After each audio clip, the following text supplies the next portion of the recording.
Donc voilà, nous sommes en Polynésie française, comme vous voyez. Ça fait 9 ans qu'on a monté la boîte ici, qu'on a pris la franchise ici en Polynésie française. Nous avons une agence principale qui se trouve à gauche en haut, qui est l'agence au siège juste en face du port où arrivent les paquebots. On est en centre-ville, à 50 mètres du marché de Papeete. Et en 2018, on a ouvert une autre agence à Moorea, qui est l'île Sœur, à 18 km d'ici, avec un ferry tous les heures. Il y a un ferry qui part, ou même deux fois. Et voilà, donc ça, c'est notre petite équipe. On a à gauche notre photographe, droniste, que vous venez de vous voir son film. Après ça, on a un qui s'appelle Adrien. On a Mauro qui travaille à Montréal. Natacha, qui est agent ici à Tahiti, qui fait notre Facebook. On a Timai, qui est notre agent à Bora Bora. Derrière, que vous avez vu au GNI, d'ailleurs, elle était au GNI de Las Vegas. Derrière, on a Stéphane, qui est notre nouveau agent, mais qui est expert en bâtiment. Donc, il donne un autre panel à notre expertise. Delphine de Montréal, la directrice de commercial et la directrice d'agent de Montréal. Nathalie, qui s'occupe de la zone Presqu'île, qui est au sud de l'île de Tahiti. Et Nancy, que vous avez vu aussi au GNI, qui est notre agente sur Papeete et en Floride. Donc voilà, c'est une partie de la photo. Ce jour-là, tout le monde n'a pas pu être présent, mais bon, il y en a d'autres encore qui sont très efficaces. On a Neddy et Jules qui est parti en France là. Alors, en bas, voilà, ça c'est mon petit nom. Désolé, j'ai un peu la voix enrouée. On va découvrir notre pays. On va voir le processus d'acquisition de propriété qui ressemble pas à la France, la taxation, l'incitation fiscale. Voilà, donc où sommes-nous? Vous voyez, on est au milieu du sud du Pacifique. Au nord, on a Hawaï, donc on est même sur la zone horaire de Hawaï. À l'ouest, nord, on a Tokyo, à 9500 km. On a Nouméa, à 5 heures de vol d'ici.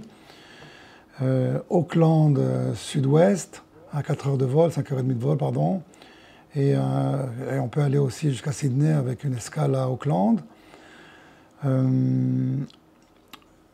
Et on a des vols plutôt fréquents sur les États-Unis. On a beaucoup de vols sur les États-Unis qui sont rajoutés. On a deux compagnies françaises. Il y a Air France et French Bee qui arrivent de Paris, qui fait une escale à Los Angeles. L'une fait une escale à Los Angeles, Air France, et French Bee fait une escale à San Francisco. C'est une escale d'1h30 à peu près, et après ça, il repart pour Tahiti. Donc les gens qui n'ont pas peur de long courrier font ça dans un trait. Ceux-là qui ont besoin de sortir, fumer une cigarette, je vous invite à s'arrêter à Los Angeles ou à San Francisco, faire un break de 2-3 jours, profiter de ces endroits et continuer vers nous.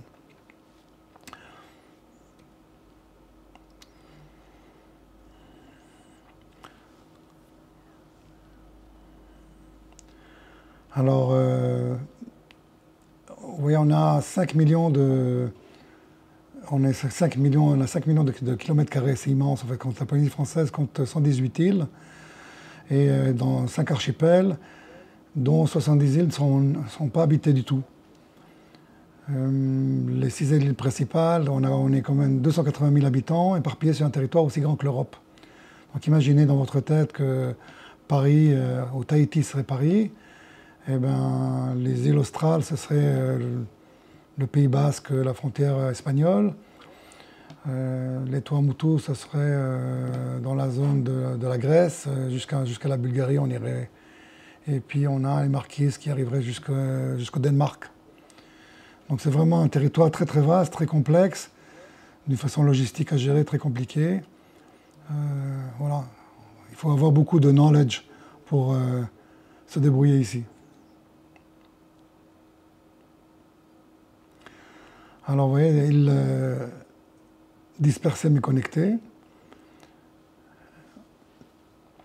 Voilà les îles un peu qui reviennent plus souvent pour les visiteurs où la majorité de la population se trouve. Donc à Tahiti, la majorité de la population se trouve sur Tahiti, à peu près 190 000 personnes, sur les 280 000 ou 180 000 personnes.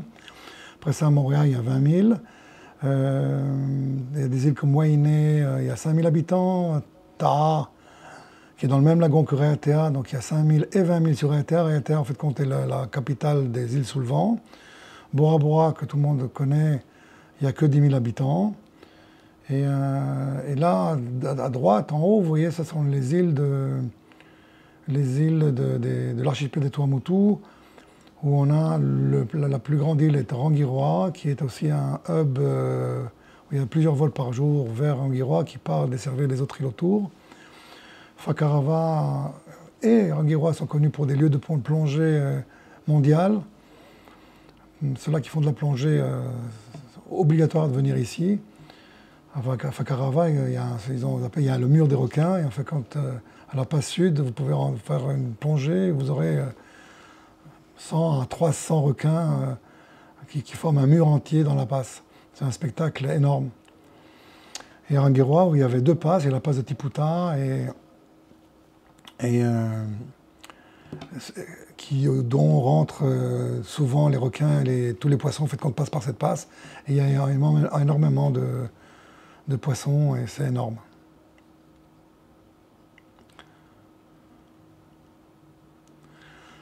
Alors on va parler un peu de géologie pour que vous compreniez un peu comment en fait, se forme un atoll. Il y a eu des éruptions, des mouvements tectoniques qui ont fait qu'il y a eu des éruptions de lave qui ont créé, en fait, je parle de ça de millions d'années, qui ont créé des îles hautes. Mais au fur et à mesure que le temps avance, les îles hautes, elles s'enfoncent petit à petit dans l'eau, se forment, comme vous voyez dans les diagrammes à droite, là, se forme en fait un récif corallien.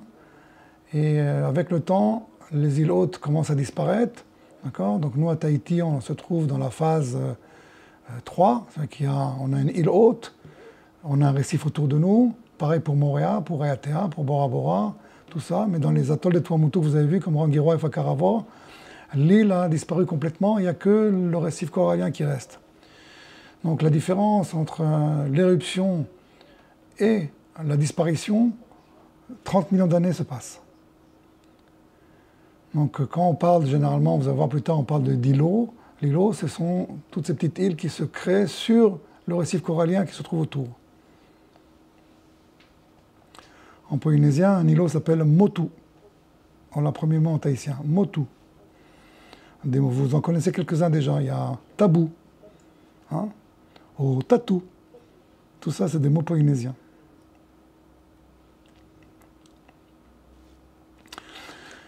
Pas de risque naturel ici. On est très tranquille. Alors, plus de problèmes tectoniques et sismiques. Ce qui veut dire qu'il n'y a pas de... On verra, qu'il n'y aura pas de tsunami. Donc les tsunamis, généralement, ils arrivent ici, quand ils sont annoncés, ils arrivent de la Chili ou des Vanuatu. Il y a eu comme ça 2 alertes comme ça en 15 ans. On a évacué la ville, on montait sur les collines, on a attendu quelques heures et une immense vague est arrivée de 30 cm au bout de quelques heures, donc c'est la rigolade. Donc voilà, donc on a eu une de la Chili qui est arrivée, elle faisait 16 cm, et celle de Vanuatu qui était plus proche était de 30 cm. Donc on est tranquille, au niveau sismique, tout va bien. Les cyclones, il y en a très très très rarement. Le dernier était en 2011, pardon, s'appelle Oli. Cette année, on était proche d'un autre cyclone, mais on l'a évité de peu. Donc vous voyez, donc 2011, 2024, 13 ans, et en fait, on n'en a pas eu un, donc on n'a pas été touché. On a eu des grosses pluies pendant quelques jours. Alors, pour les animaux, il n'y a pas de serpent ici, il n'y a pas de scorpion ici. Il y a le sans-pied, qui est en fait un insecte qui, quand ça vous pique, ça fait mal. Mais voilà, c'est une friandise des poules ici, donc il y a pas mal de poules dans tous les cours ici. Et donc pas de prédateurs terrestres, il n'y a pas de lion, ni de tigre, ni de... je ne sais. On est tranquille ici. Donc pas de danger dans la montagne, vous pouvez aller vous balader, faire des tours, des randonnées, vous reviendrez sain et sauf. Quelques piqûres de moustiques. Il y a ici des requins dans le lagon, et les requins ici sont des requins de type noir, type pointe noire, qui sont pas dangereux pour l'être humain. Bien sûr, il ne faut pas, mesdames, éviter les périodes de règles, et surtout ne pas rentrer avec avoir mangé du poisson avec vos mains sans du poisson, parce que les requins vont confondre. Mais sinon, vous n'avez rien à craindre. Il y a un poisson-pierre qui peut être dangereux, mais il se trouve dans des endroits bien précis, donc c'est pas méchant. Il y a une baie comme ça à Moorea qui s'appelle Opunu. Au fin fond de cette baie-là, il y a quelques poissons-pierres.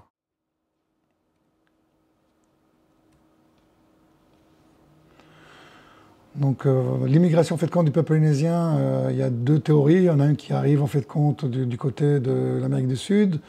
Il y avait un navigateur norvégien qui a fait un essai en construisant une pirogue qui ressemble aux pirogues qui étaient construites par les anciens Polynésiens.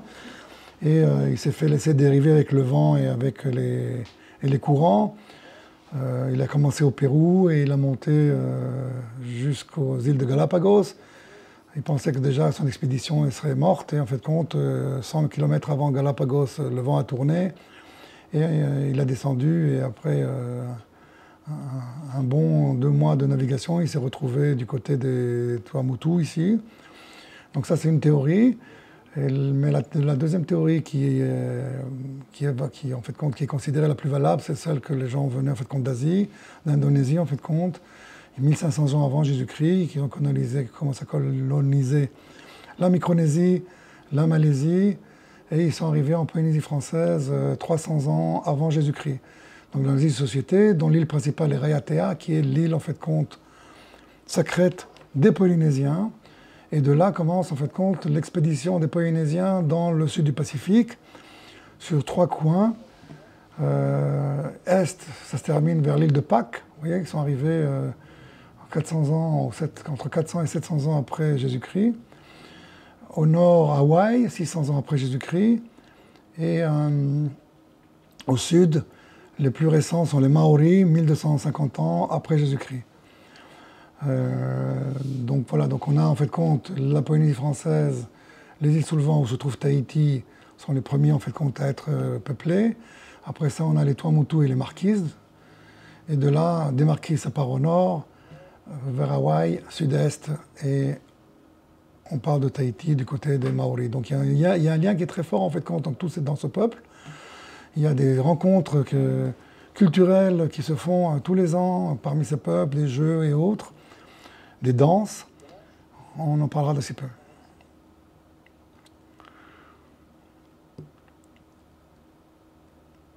Donc là, c'est vraiment l'habit traditionnel des Polynésiens quand ils dansent, et ça arrive souvent ici.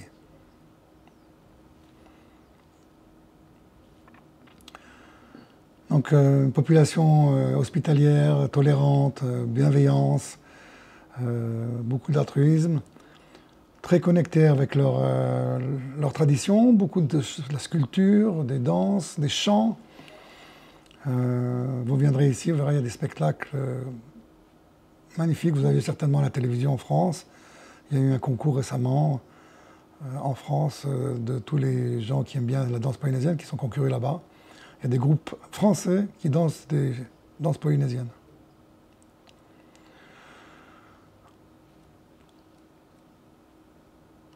Criminalité. Oui, il y a Monaco, il y a 0, hein, pour ceux qui connaissent. L'Islande, 0,32. Et là, on est à 0,38%. En fait, compte, on est très en bas. Et que quand vous prenez les Caraïbes, qui ont des paysages un peu ressemblants à un autre, la criminalité là-bas est importante. Pendant qu'ici, c'est vraiment minime. Il y a de la criminalité. Elle est surtout, on appelle des petits vols. C'est même qu'on considère ça comme une visite. On ne dit pas « j'étais volé », j'étais visité. Et moi, personnellement, en 30 ans, j'ai été visité 2 fois. Bon, alors, ils sont rentrés chez moi à la maison, ils ont piqué l'alcool, ils ont piqué un iPad, la PlayStation des fistons, et ils ont choisi 2 bijoux de ma femme. Ils n'ont pas pris tous les bijoux. Ils ont choisi 2 bijoux qui leur plaisaient. Donc c'est vraiment des petits vols et ça se manifeste généralement en période de fête. C'est qu'avant la Noël, on a besoin de sous et puis au Eva, c'est juillet quand il y a les festes. C'est très festif ici avec où les gens naviguent beaucoup. Donc c'est des périodes où on trouve un peu plus de visiteurs.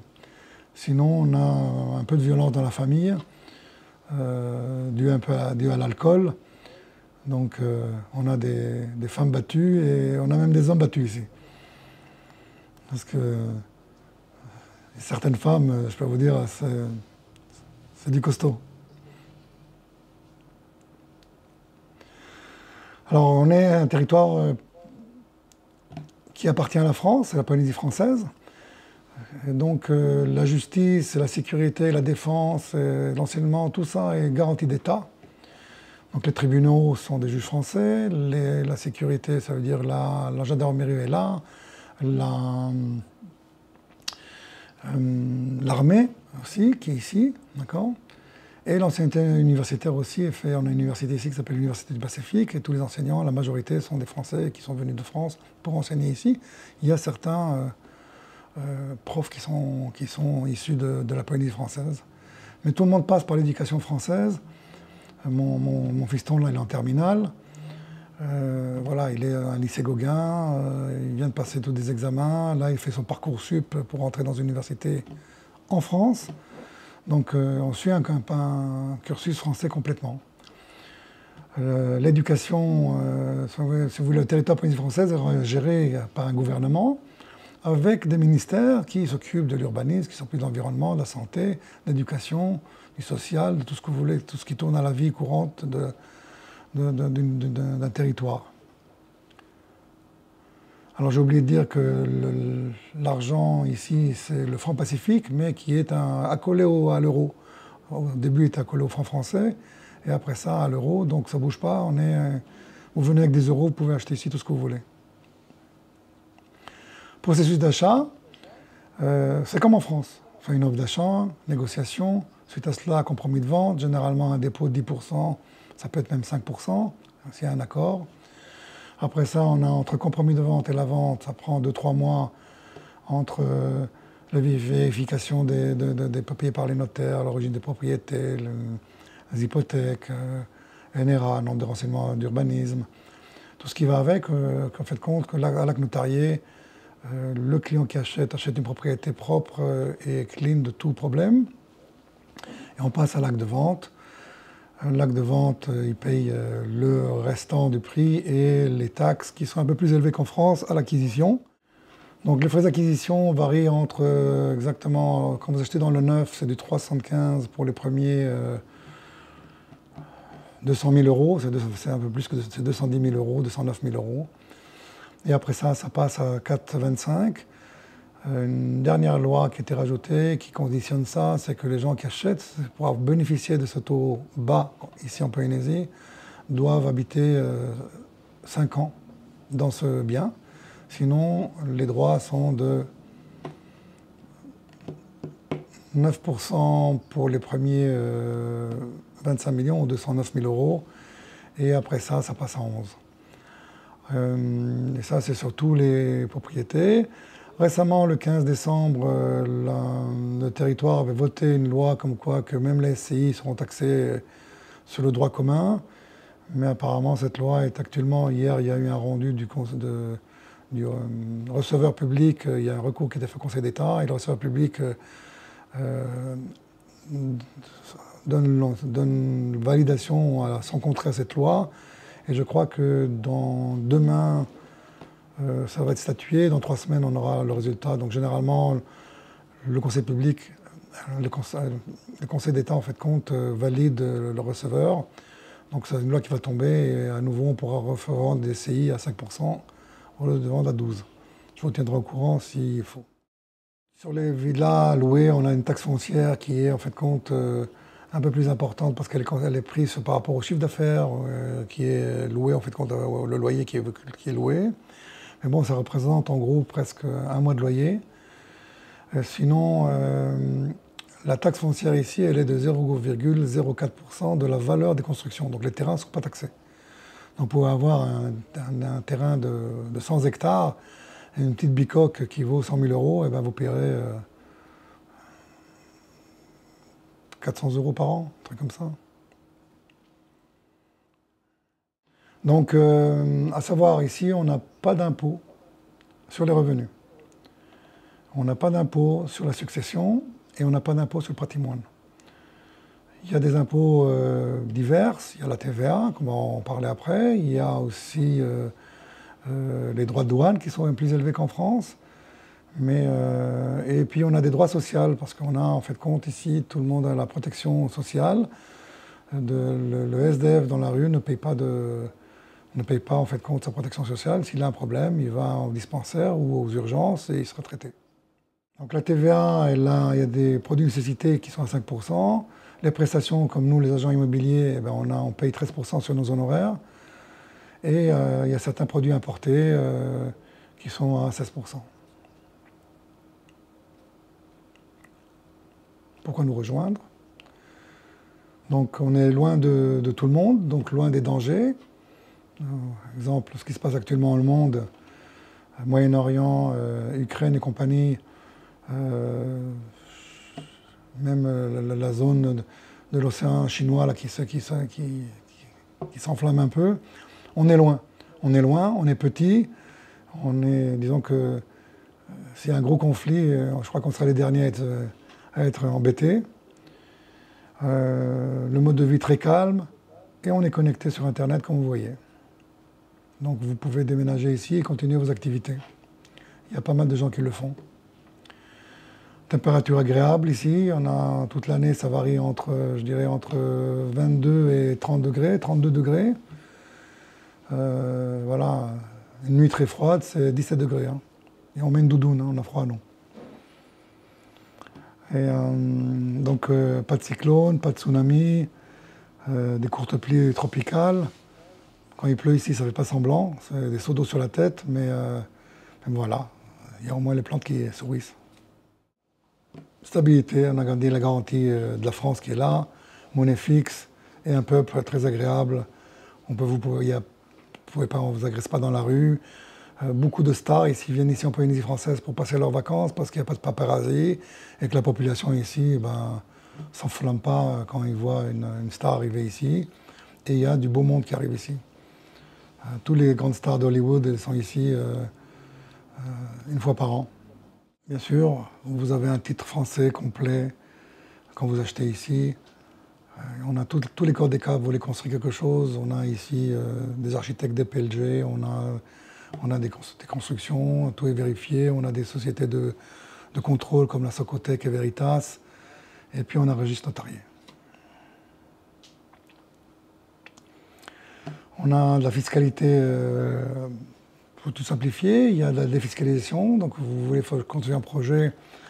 Aujourd'hui, vous avez d'aide à 30% de votre projet qui est fait par la défiscalisation. Donc si vous ne connaissez pas à quoi ça ressemble, en gros, vous faites un projet, vous le soumettez à la Bercy via une société de défiscalisation. Et si c'est validé par Bercy, eh ben, vous avez 30% on va dire ça, de dons qui sont faits par les gens qui défisquent en France, qui, au lieu de payer leur impôt en France, à Paris ou ailleurs, investissent dans un projet chez nous et ils se voient cet argent-là enlevé de leurs impôts en France.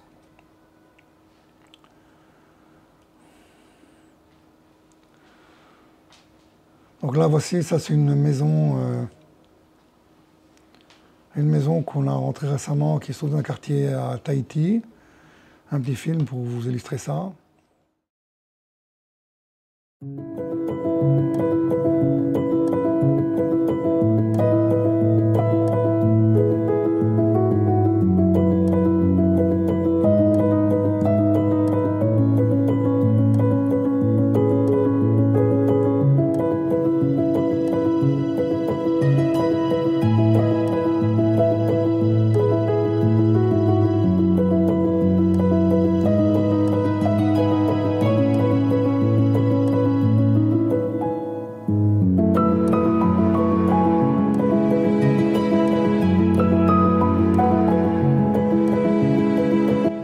de Miri, en fait, compte, est un quartier qui se trouve sur la commune de Punaouia.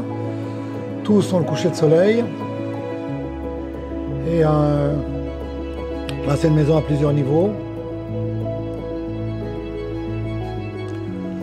Une maison à plusieurs niveaux, comme vous voyez. Elle est assez récente et un peu de vis-à-vis, comme vous voyez. Mais bon, c'est pas méchant, c'est pas comme à Paris, de l'autre côté de la rue. Vue sur le lagon et Moorea. On va changer. Ah, pour votre idée, le prix de cette même propriété est de 1 million d'euros.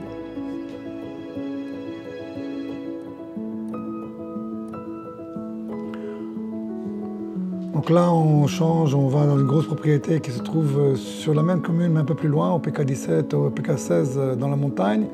Là, on va monter à 600 mètres d'altitude.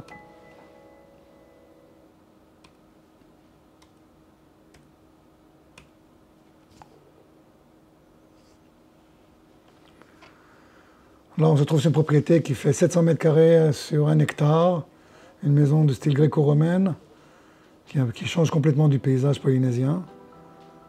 Là, le propriétaire la voulait comme ça.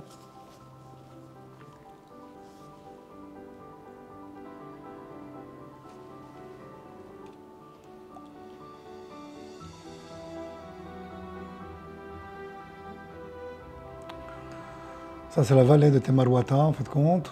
Très très belle vue sur l'océan et sur l'île de Moorea en face. Une cascade au fond de la vallée. Ouais, une piscine olympique.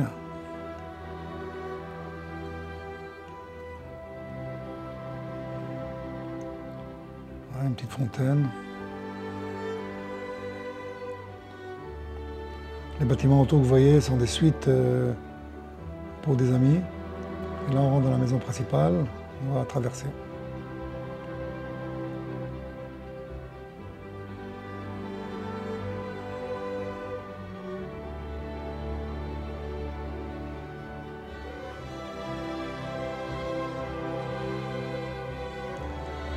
Alors bien sûr, si vous allez sur le site sir.com, vous trouvez ces liens-là sur le site.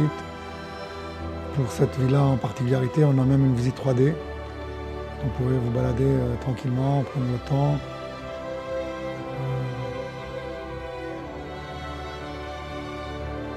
On a acquéri en fait compte l'appareillement qui va bien. Vous voyez les drones et le Metaport.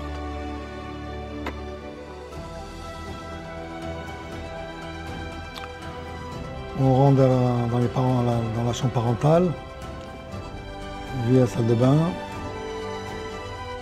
une baignoire sans vis-à-vis.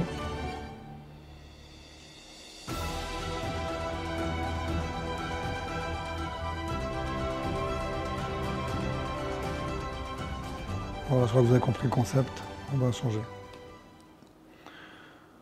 Là, on est sur un terrain qui est mis au plus offrant jusqu'au 18 mars, ça veut dire dans 5 jours, on doit apporter une offre. Alors le Pic Vert, en fait, compte, c'est un lotissement qui se trouve au-dessus de la ville de Papeete. En bas, vous voyez la ville de Papeete. Vous voyez le port en bas, et nous on se trouve à droite actuellement, d'où je vous parle. Et c'est le dernier nid d'aigle, le terrain nid d'aigle qui reste dans ce lotissement, très prisé par les médecins ici. Et, beaucoup de médecins habitent ce lotissement, parce que c'est calme, c'est loin. Vous voyez, donc un terrain qui fait 1825 mètres carrés. La maison juste à côté, c'est une maison que nous avons vendue il y a de cela 5 ans. Et voilà, regardez cette vue imprenable, à couper le souffle. Je crois que ça partira dans 1 million d'euros, ce terrain. Là, on a un penthouse à vendre entre Papeete et Punaouia. Un penthouse que vous voyez qui fait 168 mètres habitables avec des terrasses tout autour.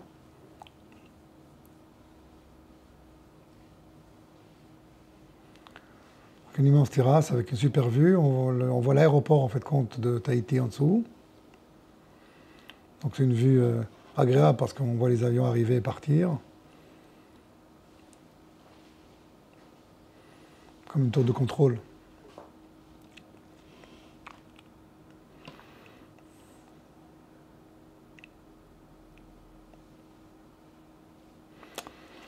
J'avais oublié de vous dire que le prix de la propriété gréco-romaine, on a eu du mal à la vendre, donc on est passé de 9 millions d'euros à 8 millions d'euros, et aujourd'hui on vient de la faire passer à 6 millions d'euros, donc là, elle devient attractif. Ici, cet appartement, il est proposé à 1 300 000 euros. Là, on passe une propriété à Punaauia, dans un lotissement qui s'appelle Lotus, qui est très prisé. Grand terrain, comme vous voyez, il fait 3521 mètres carrés. Il y a 3 maisons dessus, dont une maison principale et 2 annexes. Là, c'est 2 petites affaires qu'on vient de faire entrer là cette semaine. En fait, compte, on a signé hier soir le dernier moto. On a deux moutons à vendre. Celui en haut qui s'appelle Chrysou, c'est un mouton qui fait 4500 mètres carrés. À Bora Bora, donc vous voyez, ça c'est Bora Bora. En haut, vous voyez la carte de Bora Bora. On se trouve du côté nord-ouest, en fait, compte, proche de l'aéroport, pas très loin, à 7 minutes de bateau. Et cet îlot-là, en fait, compte, est proposé à 2 700 000 euros. Et nous avons un autre îlot qui est... Attendez, je sais pas... Ah ouais, pardon. Voilà, le motu Haapiti-Rai, que vous voyez est en bas, juste à côté, en fait, compte. Là, on a presque 1 hectare, il fait 9 600 mètres carrés. Il est vendu presque pour le double. Le motu à côté appartient au même propriétaire que lui, il ne veut pas le vendre, mais il est d'accord de le louer, hein, sur un bail de 30 ans s'il faut. Donc quelqu'un qui veut éventuellement se construire une très belle maison dessus et se faire la tendance de l'autre côté avec une location, il peut le faire.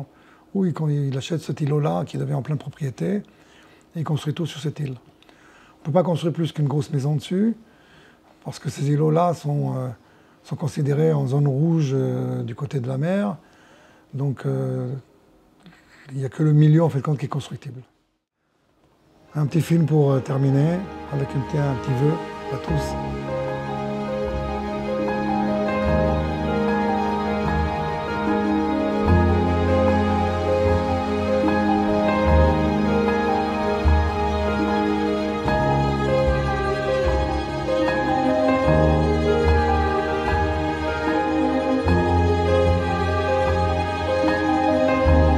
Voilà, 2024, on a décidé de prendre un peu de la hauteur pour regarder un peu dans l'horizon à quoi ressemblera 2024. Et je peux vous dire qu'avec d'ici, avec le beau soleil, je pense qu'on fera une bonne année aussi.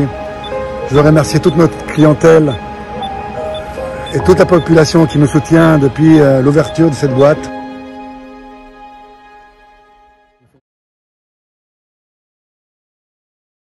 Merci à tous, merci à vous tous d'être présents. J'apprécie énormément le temps que vous avez pris d'être avec nous. Et envoyez-nous des referrals et nous on vous envoie aussi. Maururua, c'est en tahitien, ça veut dire merci. À très bientôt. Merci. À bientôt. Ciao, ciao.